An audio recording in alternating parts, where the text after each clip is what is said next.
السلام علیکم فرینڈس، تو آج کی اس ویڈیو میں ہم عشر کے بارے میں اور زکوٰۃ کا مال کن لوگوں کو صرف کیا جائے اس کے بارے میں پڑھیں گے۔ تو عشر کسے کہتے ہیں؟ جس چیز کی پیداوار سے مقصد زمین سے نفع حاصل کرنا ہے، اس پیداوار کی زکوٰۃ فرض ہے اور اس زکوٰۃ کا نام عشر ہے۔ ٹھیک ہے، یعنی آپ کیا کر رہے ہیں؟ کھیتی وغیرہ کر رہے ہیں جس زمین سے، ٹھیک ہے، اور اس سے کیا ہے، آپ کا نفع حاصل کرنا ہے، تو اس پیداوار کی کیا ہے، زکوٰۃ کیا ہے، فرض ہے۔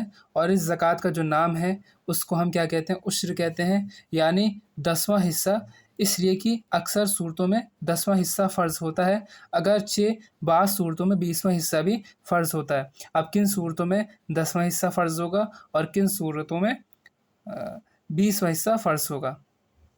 تو آپ کو ٹوٹل 10 حصے کرنے ہوں گے، جتنا بھی زمین سے کیا ہے پیداوار ہوئی ہے اس کا 10واں حصہ آپ کو زکوٰۃ کرنا پڑے گا، زکوٰۃ دینی پڑے گی اس کی، اسی کو ہم کیا کہتے ہیں؟ عشر کہتے ہیں۔ ٹھیک ہے، اب کن چیزوں کی پیداوار میں عشر واجب ہے؟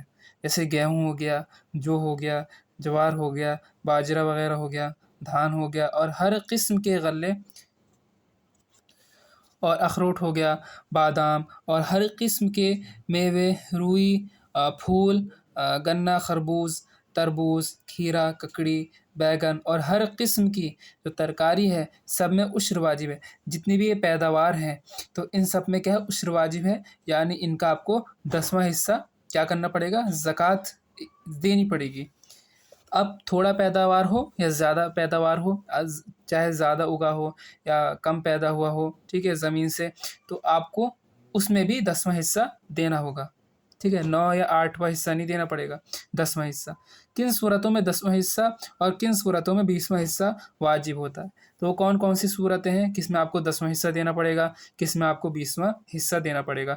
تو جو پیداوار بارش یا زمین کی نمی سے ہو اس میں 10واں حصہ واجب ہوتا ہے۔ کس میں 10واں حصہ واجب ہوتا ہے؟ جو پیداوار آپ بارش کی وجہ سے ہو یا زمین کی نمی کی وجہ سے ہو تو اس میں آپ کو 10واں حصہ دینا پڑے گا۔ اور جو پیداوار کیا ہے، چر سے یا ڈول سے، ٹھیک ہے، اور مشین یا ٹیوب ویل وغیرہ کے پانی سے ہو یا خریدے ہوئے پانی سے ہو، اس میں 20واں حصہ واجب ہوتا ہے۔ جو اپنے خریدے ہوئے پانی سے ہو، ٹھیک ہے، ٹیوب ویل وغیرہ کے پانی سے ہو اور پمپ وغیرہ کے پانی سے ہو، ٹھیک ہے، تو اس میں آپ کو 20واں حصہ دینا پڑے گا، یعنی کم دینا پڑے گا۔ اور جو زمین وغیرہ کے پانی سے ہو یا بارش کے پانی سے پیداوار ہو تو اس میں آپ کو 10واں حصہ دینا پڑے گا۔ کیا کھیتی کے اخراجات، ہل بیل اور کام کرنے والوں کی مزدوری نکال کر 10واں حصہ واجب ہوتا ہے؟ یعنی آپ کو ان سب کی مزدوری نکال کر 10واں حصہ دینا پڑے گا یا ان کے مزدوری کو ملا کر 10واں حصہ دینا پڑے گا؟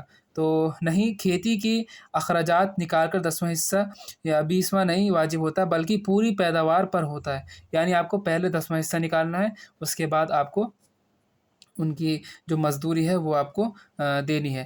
اب گورنمنٹ کو جو مال گزاری دی جاتی ہے وہ عشر کی رقم سے مجار کی جائے گی یا نہیں، یعنی عشر سے دی جائے گی یا زکوٰۃ کے طور پر یا نہیں؟ تو دیکھیے، وہ رقم عشر سے کیا ہے، مجرا نہیں کی جائے گی، ٹھیک ہے، یعنی عشر وغیرہ سے وہ جو مزدوری ہے، جو رقم ہے، وہ نہیں دی جائے گی گورنمنٹ وغیرہ کو، بلکہ آپ کو جو وہ دیتے ہیں وہ دیں گے، ٹھیک ہے، عشر نہیں دیں گے۔ اب زمین اگر بٹائی پر دی تو عشر کس پر واجب ہے؟ اگر بٹائی پر دی، آپ نے کسی دوسرے کو دی تو عشر کس پر واجب ہے؟ زمین اگر بٹائی پر دی تو عشر دونوں پر واجب ہے، جس کو دی اس پر بھی اور جس نے دی اس پر بھی۔ زکوٰۃ کا مال کن لوگوں کو صرف کیا جائے؟ زکوٰۃ اور عشر کا مال کن لوگوں کو دیا جائے؟ زکوٰۃ اور عشر کا مال جن لوگوں کو دیا جاتا ہے ان میں سے چند یہ ہیں، ٹھیک ہے۔ کن لوگوں کو عشر دے سکتے ہیں، کن لوگوں کو زکوٰۃ دے سکتے ہیں؟ ضروری نہیں ہے مال پر ہی زکوٰۃ واجب، بلکہ کھیت وغیرہ پر بھی زکوٰۃ واجب ہے، اس کا نام جو ہے ہم نے عشر کہہ دیا ہے۔ اب فقیر یعنی وہ شخص کہ جس کے پاس کچھ مال ہے لیکن نصاب بھر نہیں ہے، یعنی فقیر ہے، یعنی وہ شخص ہے جس کے پاس مال تو ہے لیکن نصاب بھر نہیں ہے، یعنی 52.5 تولہ چاندی یا 7.5 تولہ سونا وغیرہ نہیں ہے۔ مسکین یعنی وہ شخص کی جس کے پاس کھانے کے لیے غلہ اور بدن چھپانے کے لیے کپڑا بھی نہ ہو، اس کو آپ زکوٰۃ دے سکتے ہیں۔ قرض دار یعنی وہ شخص کی جس کے ذمے قرض ہو اور اس کے پاس قرض سے فاضل کوئی مال بقدر نصاب نہ ہو، یعنی اس کے پاس کوئی مال نہ ہو قرض سے مکت ہونے کے لیے، تو آپ اس کو زکوٰۃ دے سکتے ہیں۔ مسافر جس کے پاس سفر کی حالت میں مال نہ رہا، اسے بقدر ضرورت زکوٰۃ دے دینا جائز ہے۔ اگر کوئی مسافر ہے، اس کے پاس مال تھا اور سفر کے دوران اس کا مال کیا ہے، چوری ہو گیا، تو اس کو آپ زکوٰۃ دے سکتے ہیں۔ تو 4 لوگوں کو آپ زکوٰۃ دے سکتے ہیں۔ پہلا فقیر کو، اور دوسرا مسکین کو، دوسرا قرض دار کو اگر اس کے پاس پیسے نہ ہوں، اور چوتھا مسافر کو، یعنی جس کا مال چوری ہو چکا ہو سفر کے دوران۔ ٹھیک، اب کن لوگوں کو زکوٰۃ دینا جائز نہیں، آپ کن لوگوں کو زکوٰۃ نہیں دے سکتے، یہ بات ہمیں جاننا ضروری ہے۔ تو جن لوگوں کو زکوٰۃ دینا جائز نہیں ہے وہ یہ ہیں: مالدار یعنی وہ شخص جو مالک نصاب ہو، یعنی 52.5 تولہ چاندی یا 7.5 تولہ سونا، یعنی اتنا رقم ہو یا چاندی یا سونا ہو، اس کو آپ زکوٰۃ نہیں دے سکتے۔ بنی ہاشم یعنی حضرت علی، حضرت جعفر، حضرت عقیل، حضرت عباس و حارث بن عبد المطلب کی اولاد کو جو ان کی اولاد ہیں ان کو زکوٰۃ دینا جائز نہیں۔ ٹھیک ہے، بنی ہاشم ہو گئے، حضرت علی ہو گئے، حضرت جعفر، ان کی سب کی اولادوں کو زکوٰۃ دینا جائز نہیں۔ اپنی اور فرع یعنی ماں باپ کو، دادا دادی، نانا نانی وغیرہ، ہم وغیرہ، اور بیٹا بیٹی، پوتا پوتی، نواسا نواسی کو زکوٰۃ دینا جائز نہیں، ان کو بھی زکوٰۃ آپ نہیں دے سکتے۔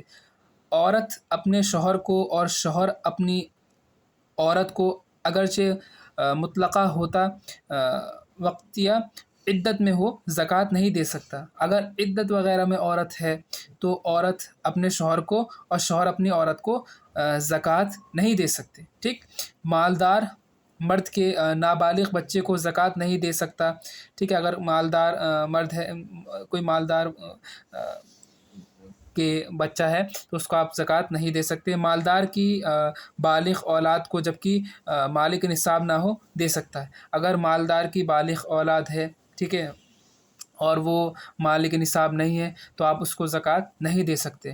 کافر کو زکوٰۃ نہیں دے سکتے، جو کافر ہیں ان کو آپ زکوٰۃ نہیں دے سکتے۔ اب سید کو زکوٰۃ دینا جائز ہے یا نہیں؟ تو سید کو زکوٰۃ دینا جائز نہیں، اس لیے کہ وہ بنی ہاشم میں سے ہیں۔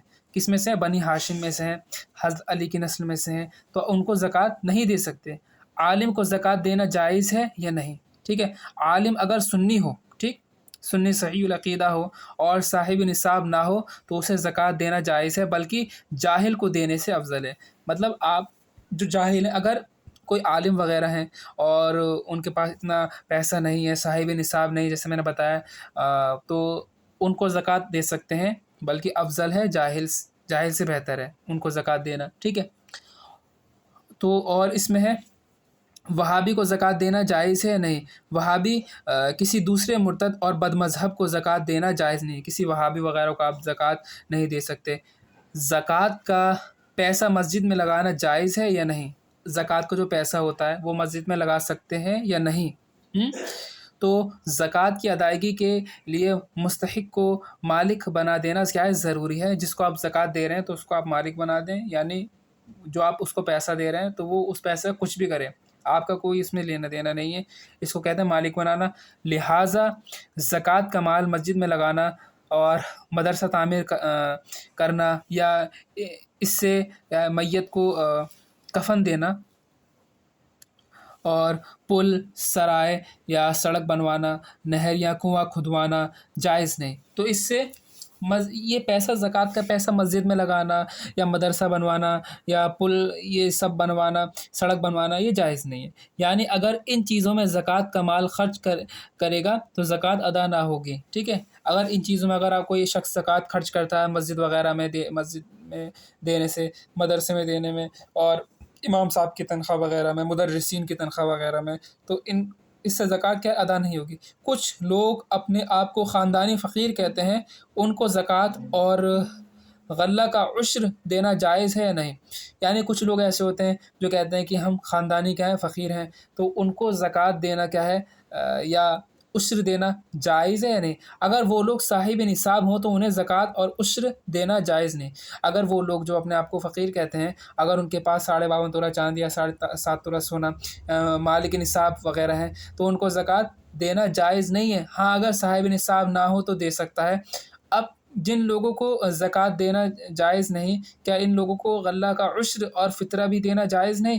ہاں، جن لوگوں کو زکوٰۃ دینا جائز نہیں، ان کو غلہ کا عشر اور فطرہ بھی دینا جائز نہیں۔ اگر ہم جن لوگوں کو زکوٰۃ دے سکتے ہیں تو ان کو ہم عشر بھی دے سکتے ہیں اور فطرہ بھی دے سکتے ہیں۔ جن لوگوں کو زکوٰۃ نہیں دے سکتے ان کو فطرہ بھی نہیں دے سکتے اور عشر بھی نہیں دے سکتے۔ کن لوگوں کو زکوٰۃ دینا افضل ہے، کن لوگوں کو آپ زکوٰۃ دے سکتے ہیں، ان کے نام دیکھ لیجئے۔ اور میں بتا دیا کہ کن لوگوں کو آپ زکوٰۃ نہیں دے سکتے، وہ میں بتا چکا ہوں پہلے۔ تو اس میں کیا ہے، زکوٰۃ اور صدقات میں افضل یہ ہے کہ پہلے بھائی بہنوں کو دے، ٹھیک ہے، کس کو دے؟ بھائی بہنوں کو دے، پھر ان کی اولاد کو، ٹھیک ہے، پھر چچا اور پھوپھیوں کو، پھر ان کی پھر ماموں اور خالہ کو، پھر ان کی اولاد کو، پھر دوسرے رشتہ داروں کو، پھر پڑوسیوں کو، پھر اپنے پیسے والوں کو، ٹھیک ہے، پیشے والوں کو، جو بھی آپ کے پیشے میں ہیں، ٹھیک ہے، آپ کے ساتھ کام کرتے ہیں، پھر اپنے شہر یا گاؤں میں رہنے والوں کو، اور ایسے طالب علم کو بھی زکوٰۃ دینا افضل ہے۔ کن لوگوں کو؟ جو علم دین حاصل کر رہا ہو، جو علم حاصل کر رہا ہو ان کو بھی آپ زکوٰۃ دے سکتے ہیں۔ اب بھائی بہن، چچا اور پھوپھی وغیرہ دوسرے رشتہ دار اور اگر صاحب نصاب ہوں تو ان کو زکوٰۃ دی جا سکتی ہے؟ نہیں، تو نہیں، بھائی بہن وغیرہ کوئی بھی ہو، اگر صاحب نصاب ہے تو اسے زکوٰۃ نہیں دے سکتے۔ صاحب نصاب اگر کوئی بھی ہے تو اس کو زکوٰۃ نہیں دے سکتے، چاہے کوئی بھی ہو، ٹھیک ہے۔ صدقہ فطر جو ہے، اب کسے کہتے ہیں؟ عید الفطر کے دن جو صدقہ دیا جاتا ہے اسے صدقہ فطر کہتے ہیں، جو عید الفطر کے خاص دن دیا جاتا ہے۔ صدقہ فطر واجب ہے، سنت؟ صدقہ فطر جو ہے واجب ہے اور عمر بھر اس کا وقت ہے، کبھی بھی آپ دے سکتے ہیں صدقہ فطر، یعنی جب بھی ادا کرے گا ادا ہی ہوگا، قضا نہ ہوگا۔ اگرچہ نماز عید الفطر سے پہلے ادا کر دینا کیا ہے، مسنون ہے، عید کی نماز سے پہلے کرنا کیا ہے، سنت ہے۔ صدقہ فطر کس پر واجب ہے، کون لوگ دے سکتے ہیں؟ صدقہ فطر انہی لوگوں پر واجب ہے جو مالک نصاب ہیں۔ اب کیا زکوٰۃ اور صدقہ فطر کے نصاب میں کچھ فرق ہے؟ کیا فرق ہے ان دونوں کے زکوٰۃ میں؟ تو ہاں، زکوٰۃ واجب ہونے کے لیے 52.5 تولہ چاندی اور یا 7.5 تولہ سونا، ان میں سے کسی ایک کی قیمت کا سامان تجارت حاجت اصلیہ سے زائد ہونا ضروری ہے۔ حاجت اصلیہ بتا دیا تھا میں نے، کسے کہتے ہیں؟ پہننے کے لیے کپڑے، رہنے کا مکان، اگر اس کے علاوہ کوئی بھی دوسرا مکان ہے تو اس میں جو ہے آپ وہ حاجت اصلیہ سے علیحدہ ہو گیا۔ تو اگر ان کی برابر قیمت ہے، 52.5 تولہ چاندی ہو گیا ہے، 7.5 تولہ سونا ہو گیا، اگر ان میں سے کسی ایک کی قیمت ہے تو وہ مالک نصاب ہے، ٹھیک ہے۔ اس کے بعد اس پہ زکوٰۃ واجب ہے۔ اور صدقہ فطر میں جو ہے، تو اس میں صدقہ فطر میں چاندی یا سونے کا نصاب کی قیمت کا اگر سامان غیر تجارت بھی حاجت اصلیہ سے زائد ہو تو صدقہ فطر واجب ہوگا، اگر حاجت اصلیہ سے زائد ہو۔ حاجت اصلیہ میں نے بتا دیا کسے کہتے ہیں۔ مثلا کسی کے پاس تانبے، پیتل کے برتن تجارت کے لیے نہ ہو مگر حاجت اصلیہ سے زائد ہوں تو ان کی قیمت چاندی یا سونے کے نصاب کے برابر ہو تو ان برتنوں کے سبب زکوٰۃ نہیں واجب ہوگی مگر صدقہ فطر واجب ہوگا۔ اگر ان کی جو قیمت ہے چاندی سے بھی زیادہ ہے، چاندی کے نصاب سے بھی زیادہ ہے، تو ان پر کیا ہے، زکوٰۃ تو نہیں ہوگی بلکہ کیا ہوگا، صدقہ فطر واجب ہوگا۔ اگر صدقہ فطر جو ہے کس کی طرف سے دینا واجب ہے، کس کی طرف سے آپ صدقہ فطر دے سکتے ہیں؟ تو ہر مالک نصاب پر اپنی طرف سے اور اپنی ہر نابالغ اولاد کی طرف سے ایک ایک صدقہ فطر دینا واجب ہے۔ تو اپنی اولاد کی طرف سے دے سکتے ہیں جو ہی مالک نصاب ہے۔ ہاں، اگر نابالغ اولاد خود مالک نصاب ہو تو اس کا صدقہ اس کے مال سے ادا کرے۔ اگر کوئی نابالغ اولاد ہے، اس کے بعد اتنا پیسہ وغیرہ ہے، تو وہ اپنی طرف سے ادا کرے۔ صدقہ فطر کس وقت واجب ہوتا ہے، کس وقت آپ صدقہ فطر کیا ہے دے سکتے ہیں؟ عید کے دن صبح صادق طلوع ہوتے ہی صدقہ فطر واجب ہوتا ہے۔ صبح صادق جیسی ہوئے تو آپ صدقہ فطر کیا ہوگا، واجب ہو جاتا ہے۔ لہٰذا جو شخص صبح صادق ہونے سے پہلے مر گیا یا صبح صادق ہونے کے بعد بچہ پیدا ہوا تو صدقہ فطر واجب نہ ہوگا. صبح صادق سے پہلے کوئی مر گیا یا صبح صادق ہونے کے بعد کوئی پیدا ہوا تو ان میں کیا ہے صدقہ فطر کیا ہے واجب نہیں ہوگا. اور اگر صبح صادق ہونے کے بعد مرا یا صبح صادق ہونے سے پہلے کوئی پیدا ہوا بچہ پیدا ہوا تو صدقہ فطر جو ہے صدقہ فطر ہے واجب ہے. ٹھیک ہے. اگر کوئی صبح صادق کے بعد مرا یہ ٹھیک ہے صبح صادق سے پہلے پیدا ہوا تو ان پر کیا ہے صدقہ فطر واجب ہے. صدقہ فطر عید سے پہلے رمضان شریف میں دینا جائز ہے یا نہیں؟ تو جائز ہے. رمضان سے پہلے بھی دے سکتے ہیں رمضان میں بھی دے سکتے ہیں. صدقہ فطر کی مقدار کتنی ہے؟ آپ کتنا صدقہ فطر دے سکتے ہیں تو وہ تو بتا دیا. زکوٰۃ کا کیا مقدار ہے؟ صدقہ فطر کی مقدار یہ ہے کہ گیہوں یا اس کا آٹا ہو گیا یا آدھا سا دیں اور کھجور منقع ہو گیا یا جو یا اس کا آٹا ایک سا دیں. ٹھیک ہے. سا کتنی مقدار کا ہوتا ہے؟ سا کی مقدار کتنی ہوتی ہے؟ ٹھیک ہے. جیسے میں نے بتایا سا اس میں اعلیٰ درجے کی تحقیق اور احتیاط یہ ہے کہ سا کا وزن جو ہے 351 روپیہ بھر ہوتا ہے. جو سا کا وزن ہوتا ہے وہ کتنا ہوتا ہے؟ 351 روپے کے برابر ہوتا ہے. اور آدھا سا جو ہے 175 روپے 98 بھر ہوتا ہے. آدھا سا اور ایک سا بتا دیا کتنا ہو 351 اور آدھا سا 175 روپے 98 بھر ہوتا ہے. اب نئے وزن سے ایک سا کتنے کا ہوتا ہے؟ تو نئے وزن سے جو ہے ایک سا جو ہے 4 کلو تقریباً 94 گرام کا ہوتا ہے. اور آدھا سا جو ہوتا ہے 2 کلو تقریباً 47 گرام کا ہوتا ہے. اور اگر گیہوں یا جو دینے کے بجائے ان کی قیمت دی جائے تو کیا حکم ہے؟ اگر گیہوں نہ دیں یا اس کی قیمت دے دیں تو کیا حکم ہے؟ تو گیہوں یا جو دینے کے بجائے ان کی قیمت جو ہے دینا کیا ہے افضل ہے. افضل کیا ہے؟ ان کی قیمت دے دیں ہے نا. آج کل کیا ہے قیمت دے دیں. پہلے دے سکتے تھے پہلے زمانے میں دیتے تھے لیکن آج ضرورت کیا ہوتی گیہوں کی بلکہ ان کے قیمت دے دیں آپ. اگر چاول یا باجرہ وغیرہ صدقہ میں دینا چاہیں تو کیا حکم ہے؟ اگر باجرہ وغیرہ دینا چاہیں گیہوں جو کھجور اور منقع ان چاروں چیزوں کے علاوہ اگر کوئی دوسرا جو ہے غلہ کوئی دوسری چیز دینا چاہیں تو قیمت کا لحاظ کرتا ہوگا. یعنی اس چیز کا آدھے سا گیہوں یا ایک سا جو کی قیمت کا ہونا ضروری ہے. یعنی اتنی قیمت کا ہونا ضروری ہے اگر کوئی دوسری چیز آپ دینا چاہ رہے ہیں. صدقہ فطر کن لوگوں کو دینا جائز ہے؟ جن لوگوں کو زکوٰۃ دینا جائز ہے ان کو جو ہے آپ صدقہ فطر بھی دینا ان لوگوں کا جائز ہے. اور جن لوگوں کو زکوٰۃ دینا جائز نہیں ان کو صدقہ فطر بھی دینا جائز نہیں. تو اس میں آپ کو بتایا عشر کے بارے میں. عشر کسے کہتے ہیں؟ تو اگر 10 حصہ آپ کو نکالنا پڑے گا پیداوار کا. اور زکوٰۃ میں آپ کو 52.5 تولہ چاندی 7.5 تولہ سونا. اور صدقہ فطر میں بتا دیا اس میں جو ہے 300 جو ہے کلو آپ کو جو ہے ایک سا جو اور آدھا سا جو ہے 175 روپے کے 98 بھر کے برابر ہوگا. ٹھیک ہے. یہ تو آپ کو سمجھ میں آ گیا. اب روزے میں کیا ہے؟ روزے کسے کہتے ہیں؟ صبح صادق سے غروب آفتاب تک نیت کے ساتھ کھانے پینے اور جماع سے رکنے کا نام کیا ہے؟ روزہ ہے. روزے کتنی قسمیں ہوتی ہیں؟ روزے کی جو 5 قسمیں ہیں فرض ہے، واجب ہے، نفل ہے، مکروہ تنزیہ ہے اور مکروہ تحریمی ہے.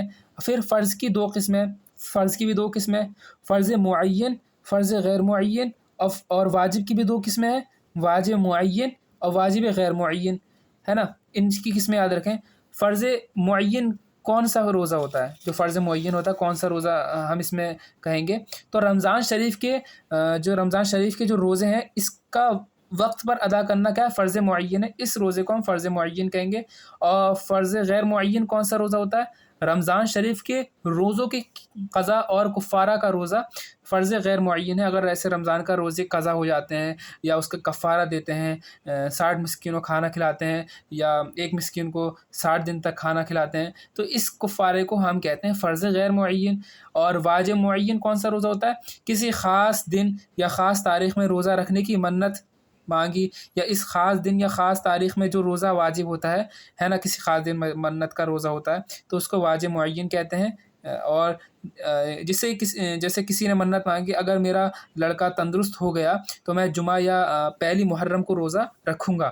اب واجب غیر معین کون سا روزہ ہوتا ہے؟ نظر مطلق کا روزہ واجب غیر معین ہے. جیسے کسی نے منت مانگی اگر میرا لڑکا حافظ ہو گیا تو میں 3 دن روزے رکھوں گا. تو یہ جو ہے نظر مطلق ہے، واجب غیر معین ہے. کون سے روزے نفل ہیں؟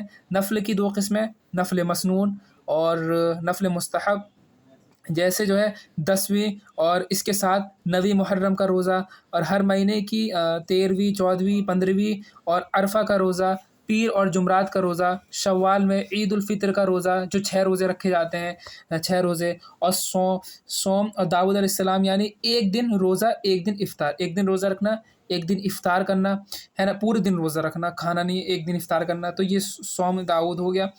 کون سے روزے مکروہ تنزیہ ہیں؟ سوم دہر یعنی ہمیشہ روزہ رکھنا، سوم سکوت یعنی ایسا روزہ کہ جس میں کچھ بات نہ کرے، اور سوم وصال یعنی روزہ رکھ کر افطار نہ کرے اور دوسرے دن پھر روزہ رکھے، یہ سب روزے مکروہ تنزیہ ہیں۔ دیکھیں اس میں 4 قسمیں بتا دی۔ سوم دہر یعنی ہمیشہ روزہ رکھنا، یہ تنزیہ ہے، منع ہے۔ سوم سکوت میں نے بتا دیا، یعنی ایسا روزہ جس میں آپ کچھ بات نہیں کر سکتے۔ سوم وصال یعنی ایسا روزہ جس کی افطار نہیں ہوتی ہے، اور دوسرے دن بھی پھر روزہ رکھیں گے اس میں۔ یہ سب روزے جو ہیں مکروہ تنزیہ ہیں، اس کو ہم سوم داؤد کہتے ہیں۔ اور کون سے روزے مکروہ تحریمی ہیں؟ یکم شوال اور 10ویں 11ویں 12ویں 13ویں ذی الحجہ کے روزے کیا ہیں؟ مکروہ تحریمی ہیں۔ تو آج کی ویڈیو میں اتنا ہی۔ اگلی ویڈیو میں ہم رمضان شریف کے روزے کا بیان بتائیں گے۔